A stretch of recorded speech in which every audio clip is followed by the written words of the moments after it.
Dear students, আজিৰ কনচেপ্টটো হৈছে structural strength, অৰ্থাৎ ঘাটনিগত দৃঢ়তা।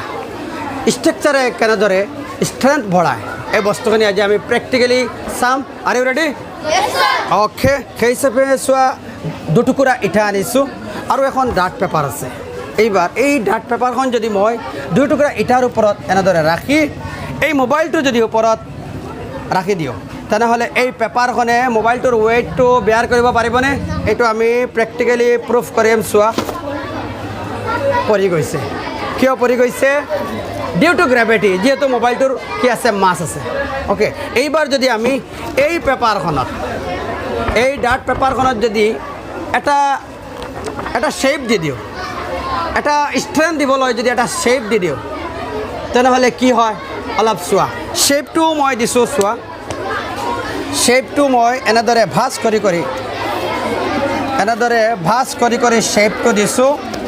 আৰু এই শ্বেপটোৰ নাম হৈছে জিগজাগ শ্বেপ। এই শ্বেপটোৰ নাম কি? Zigzag shape. এই চোৱা, দুয়োফালে মই ভাঁজ কৰি এই পেপাৰখনক এটা শ্বেপ দিবলৈ মই কি কৰিছোঁ, ট্ৰাই কৰিছোঁ। এই শ্বেপটোৱে কি কৰিব, এই যিটো ষ্ট্ৰাকচাৰ বা এই যিটো শ্বেপ, এই শ্বেপটোৱে পেপাৰখনৰ ষ্ট্ৰেংথ বা দৃঢ়তা বৃদ্ধি কৰেনে? এইটো আমি আজি প্ৰেক্টিকেলি প্ৰুফ কৰিম। নৰ্মেলি কি হৈছিল, নৰ্মেলি এই পেপাৰখনে মোবাইলৰ যিটো ৱেইট সেইটো বেয়াৰ কৰিব পৰা নাই, বহন কৰিব পৰা নাই। এইবাৰ এই ছেইম একেখন পেপাৰ আমি এটা শ্বেপ দিছোঁ, চোৱা, এটা শ্বেপ দিছোঁ ভাঁজ কৰি দুয়োফালে। এই শ্বেপটোৰ নাম হৈছে জিগজাগ শ্বেপ। এই শ্বেপটোৰ নাম হৈছে জিগজাগ শ্বেপ। এইবাৰ আকৌ দুই টুকুৰা ইটাৰ ওপৰত ৰাখিছোঁ। এইবাৰ ছেইম মোবাইলটো পেপাৰখনৰ ওপৰত ৰাখিলে এইবাৰ এই পেপাৰখনে শ্বেপ দিয়াৰ পিছত এই মোবাইলটোৰ ৱেইট বেয়াৰ কৰিব পাৰেনে? চোৱা,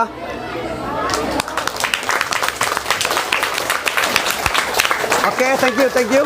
মোবাইল একেটা মোবাইল, গতিকে ৱেইটটো তাৰ ছেইম, পেপাৰ একেখন পেপাৰ, কেৱল পেপাৰখনক কি কৰিছোঁ, ভাঁজ কৰি এটা শ্বেপ দিছোঁ। লাগিলে আৰু বস্তু ওপৰত উঠাই লৈছোঁ। চোৱা, লাগিলে এইবাৰ এই যে আমাৰ বটল, এইটো ওপৰত ৰাখি লৈছোঁ।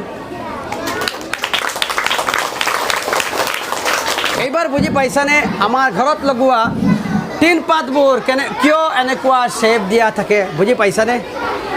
এই টিন পাতৰ ষ্ট্ৰেংথ বঢ়াবলৈ, দৃঢ়তা বৃদ্ধি কৰিবলৈ টিন পাতত এনেকুৱা শ্বেপটো দিয়া থাকে, যিটো শ্বেপৰ নাম ইতিমধ্যে আমি গম পালোঁ, জিগজাগ শ্বেপ। এইবাৰ চোৱা, এই বটলটোৰ ক্ষেত্ৰত চোৱা, এই বটলটোৰ পিঠিখন মিহিনে নহয়, এনেকুৱা চোৱা, ঘূৰাই কিছুমান বিট কটা আছে। এই বটলটোত কিয় বিট কটা আছে এতিয়া গম পাইছানে? এই বটলটোৰ ষ্ট্ৰেংথ বঢ়াবলৈ, দৃঢ়তা বৃদ্ধি কৰিবলৈ কিছুমান বিট কাটি দিছে কোম্পানীয়ে, নহ'লে বটলটো একেবাৰে নৰম থাকিলেহেঁতেন। Is it clear? Okay, very good.